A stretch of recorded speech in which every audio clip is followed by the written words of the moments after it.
Okay students, till now we come to know the fire rituals, celebration of Uruka, how Uruka is prepared, how the things are prepared for Uruka, and what is Mezi and Bhelaghar. Okay, and now let's see the remaining portion. After the Mazis and Bhelaghars are burned, people sit and to the accompaniment of cattle drum and large cymbals hold a session of hymn singing. After the Mazis and Bhelaghars are burnt, people sit and to the accompaniment of cattle drum. Accompaniment of cattle drum mane musical part, cattle drum, and to the accompaniment of musical cattle drums and large cymbals, cymbals mane musical instrument. Cymbals hold a session of hymn singing. Hymn singing mane religious song. Hymn singing means it is the religious song.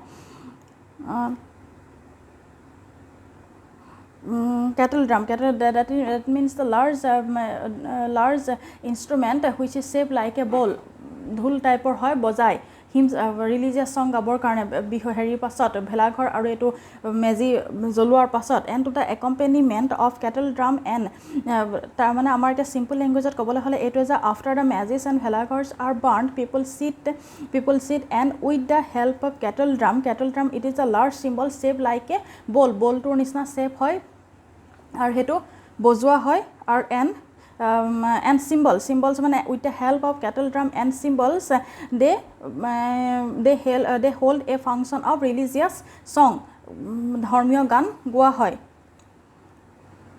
In fact, holding of nam prasanga or hymn singing is a noted feature of this month of Magh, supposed to be suitable for religious purpose. In this aspect of the festival, the influence of Vaishnavism is clear.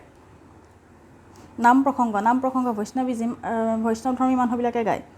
The lunch taken on this day is not rice and curry but sira. The lunch taken on this day is not rice and curry but sira, pitha, curd and so on.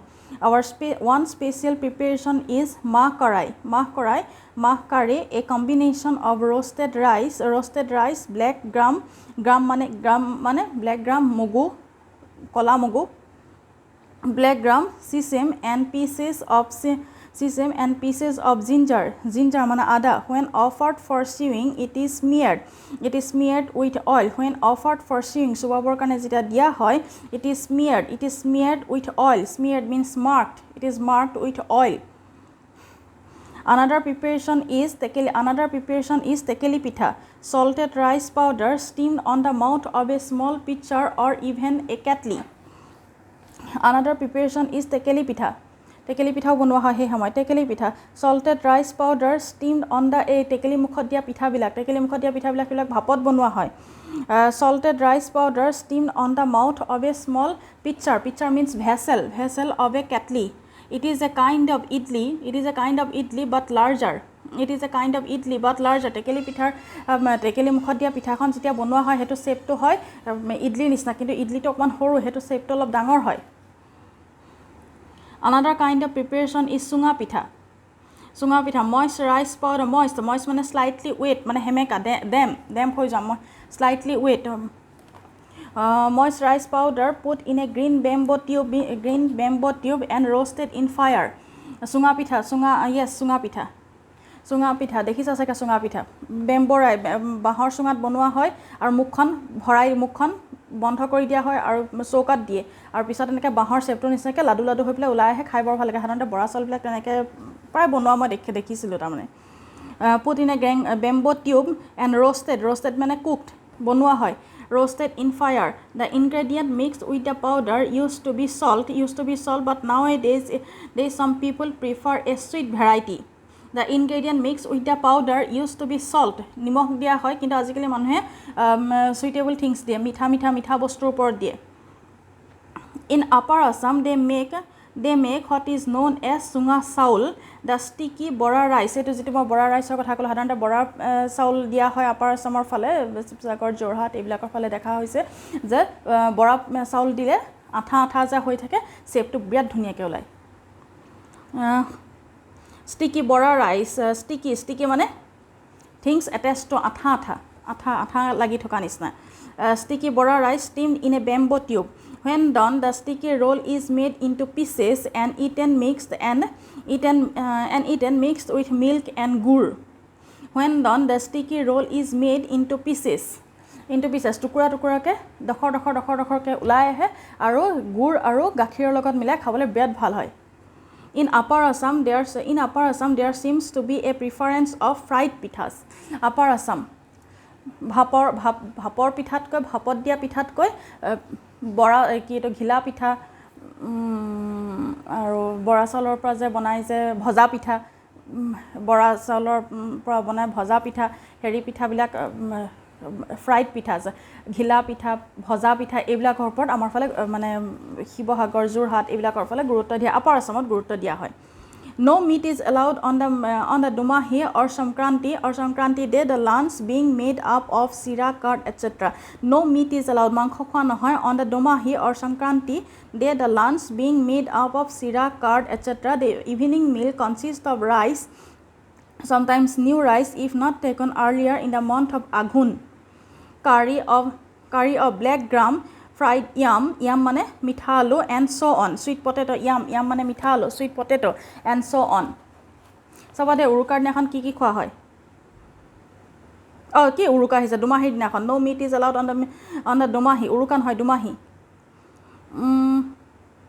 Next day at noon, it is customary means according to the custom. Next day at noon, it is according to the custom to take a little leftover rice kept soaked in water and leftover dal. Next day at noon, it is customary to take little leftover mane basi thoka leftover rice which is kept soaked in water which is kept in socket water বা soaked water means extremely wet ekdom pura titi thoka panit pura bhijai thua leftover rice bilak pura panit bhijai thua hoy and leftover dal. Next day it is according to the custom, next day we have to take the leftover rice which is soaked in water and leftover dal pani aru dal khwa hoy. Is the custom of eating soaked leftover rice a memory of tribal habit of drinking rice beer? Is the custom of eating soaked leftover rice a memory of tribal habit of drinking rice beer? Rice beer khwar logot tribal manhoy khwar rice beer khwar logot সম্পূৰ্ণৰূপে একে হয় নেকি? It is the custom of eating soaked water leftover rice bilak khwato eta memory হৈ গৈছে নেকি? Perhaps it is the memory of the tribal habit of drinking rice beer. Hihote rice beer khwar ami চাউল leftover rice খোৱাটো এটা memory হৈ গৈছে নেকি? The Kosaris, the most numerous tribe of Assam. Numerous means many. The Kosaris, the many tribes of the most numerous tribe of Assam have similar customs, though these differ in certain features. The Kosaris, the most numerous tribe of Assam have similar customs, have similar tradition, though these differ in certain features. Jodio kisuman khere though it is differ in certain features, still Kosaris have some similar features. So kisuman khetrot belai holo bohukini khetrot eke hoy. They also tie means attach cords mane cord amar je mobile er bu cord ebilak eto bar microphone mobile er je heri dia hoy charger ebilak charger bilak ebilak cord mane string. They also tie cords around fruit bearing trees. Like the Assamese people, they also tie cords mane flexible string around the fruit bearing trees. Hihote ei cord bilak এটো এডাল মোবাইলৰ চাৰ্জাৰডাল হয় কিন্তু ইনে cord মানে string বিলাক হেৰিত বান্ধে ফ্ৰুট বেৰিং ট্ৰিজ বিলাকত বান্ধে। They offer rice to the flying, the sinking and the moving. They offer rice to the flying, sinking and moving, uron, buron or brahman. And that is to birds, to fishes and to animals like dogs and pigs. Flying, sinking and moving. Flying, uron, buron or brahman, uri thoka sorai, fishes, humai panit dubi thoka bird, fishes and animals. And moving, goi thoka bostu bilak jibo jontu bilak moving, dogs, pigs, etc. কুকুৰ গাহৰি Further, on the Dumahi day, they put a mark of water mixed with cow dung around their greenery. Amar অসমীয়া মানুহবিলাকে কি লয় mark of ashes কপালত লয় আৰু ইহঁতি কছাৰীবিলাকে কি লৈছে Further, on the Dumahi day, they put a mark of water mixed with cow dung. Cow dungৰে সৈতে মিলি থকা হেৰি লয় পানীৰ লগত মিলাই পেলাই mark এটা পিন্ধে mark লয় around their greenery চাৰিওফালে greenery মানে store house for grain ভঁৰালৰ চাৰিওফালে On the 7th day of Magh Bihu, they again clean the utensils, sacrifice fowls to Batho. Sacrifice fowls means birds to Batho, their god, and go out carol singing. Carol singing মানে religious folk song. আমাৰ ইয়াত কি কৰে symbol আৰু কিটো accompaniment of cattle drum এইবিলাক লৈ hymn singing কোৱা হয় religious song গোৱা হয় আৰু ইহঁতেও কি কৰে carol singing মানে religious song folk song religious song utensils they clean utensils আমাৰ পিছনাখন utensil clean কৰে হেৰিটো ৰুকাৰ পিছনাখন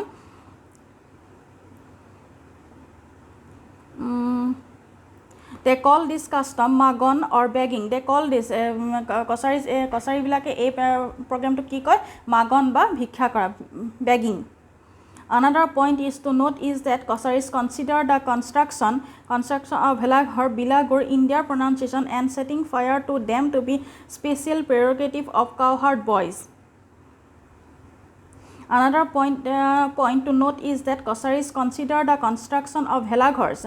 Kosari consider কৰে Bhelaghar Bhelaghars বিলাক সিহঁতৰ ভাষাত Bilagur in their pronunciation we say it is the Bhelaghar but the Kosari say it is the Bilagur. And setting fire to them, they consider when they set fire to the Bhelaghars, they consider it to be the special right, prerogative মানে special right for the cowherd boys. Cowherd boys মানে the person who tends grazing the cattle. গৰু চৰোৱা যিখিনি মানুহ সিহঁতৰ কাৰণে special right বুলি ভবা যায়. The boys burn the Bhelaghar before dawn. That means the first appearance of the light before dawn.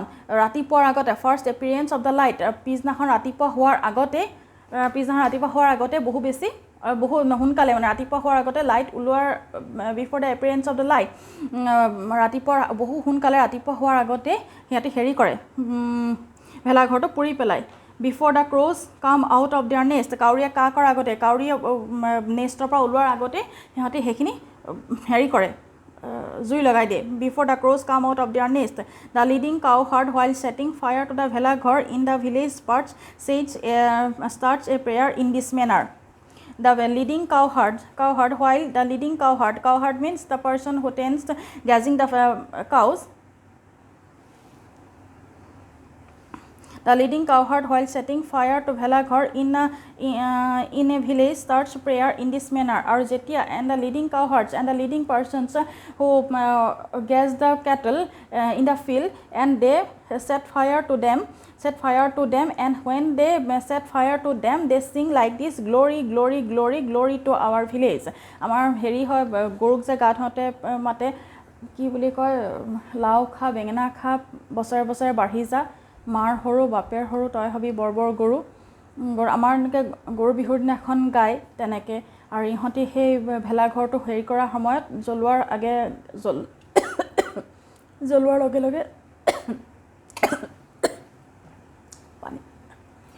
লগে লগে কয় গ্লৰি গ্লৰি গ্লৰি টু আৱাৰ ভিলেজ আমাৰ গাঁওখন উন্নতি হওক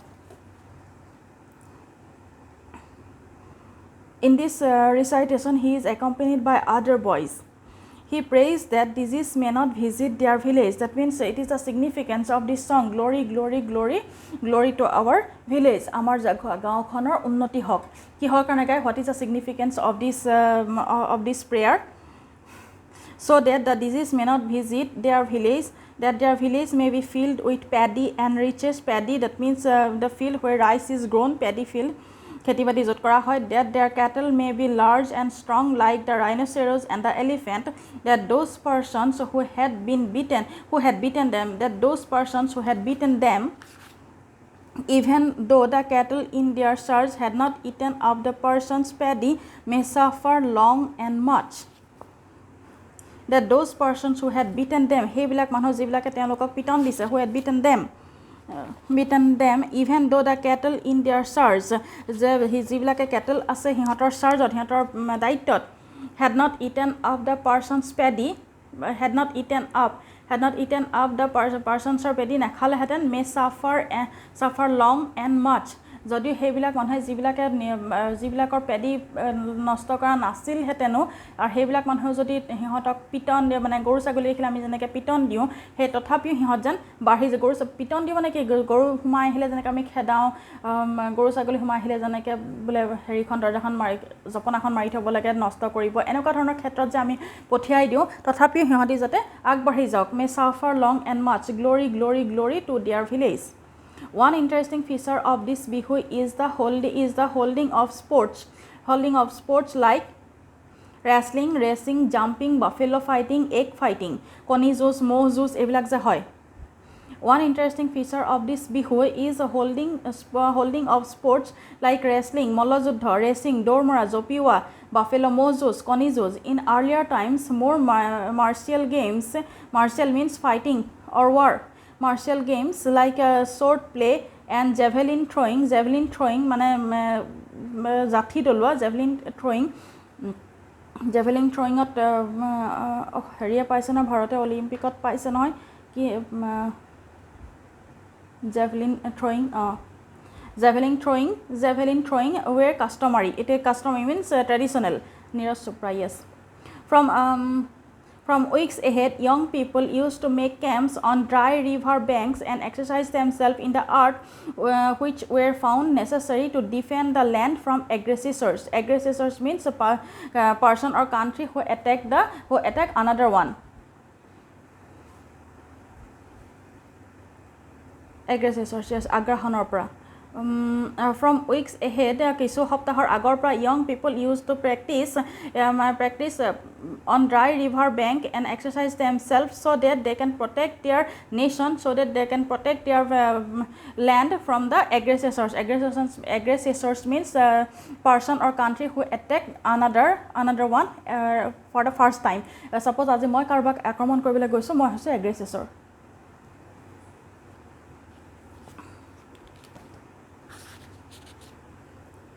I have ignored another bihu, Kati bihu, held in autumn seasonot hoy Kati bihu as a festival of little significance.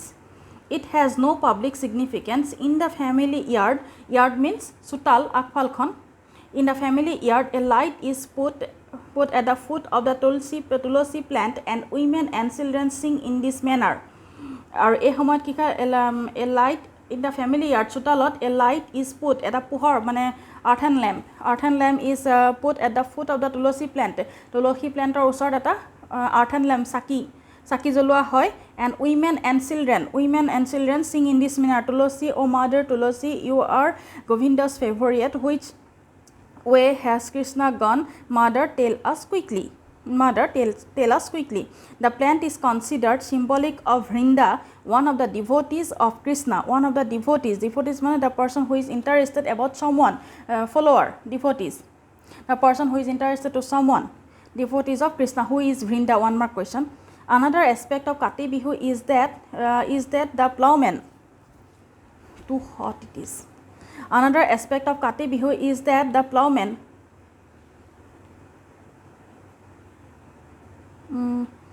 Yes, another aspect of Kati Bihu is that the plowman does certain things for the protection of this crop. Another aspect of Kati Bihu, what is the aspect of Kati Bihu? Another aspect of Kati Bihu is that the plowman means the person who uses to plow. Sohai thoka manu mati sohua manu. Plowman does certain things for the protection of crops. Plowman does certain things শস্য ৰক্ষা কৰিবৰ কাৰণে. Another important of Kati Bihu is that the plowman does certain steps or takes certain steps for the protection of the crops. He plants a small bamboo in the field and lights an earthen lamp at its foot. সৰু এটা bamboo পুতি থয় and lights an earthen lamp at its foot. He may also while mean move. He may also move a piece of bamboo and chant certain mantras to protect the maturing paddy from the pest. Pest means destructive insects. He may also move a piece of bamboo piece of bamboo and chant certain mantras to protect the machinery, means developing paddy, developing crops from the pest, from the destructive insects, elements. Some persons like destructive elements, মানে destructive insects, পথাৰত যে শস্য খোৱা কিছুমান পোক পতংগ ওলায় সেইবিলাক. Some persons light the akashbanti or sky lamp hanging from a tall bamboo. Some persons light the akashbanti or sky lamp hanging from a tall bamboo. ওখ বাঁহৰ খুঁটা এটাত আৰ্থেন লেম্প জ্বলাই থয় কাতি বিহুৰ চিন হিচাপে. The Kosaris put lamp at the foot of the Sizu cactus.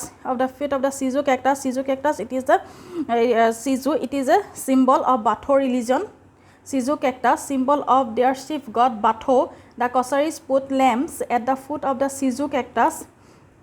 আমাৰবিলাকে কি কৰে, অসমীয়াবিলাকে কি কৰে যে হেৰি তুলসী গছৰ তলত আৰ্থেন লেম্প দিয়ে, আৰু ইহঁতি কি কৰে, কছাৰীবিলাকে কি কৰে, put lamps at the foot of the siju cactus. It is a symbol of their chief god Bathou in the garden at the granary and in the field. ক'ত দিয়ে, in the garden at the granary and in the field.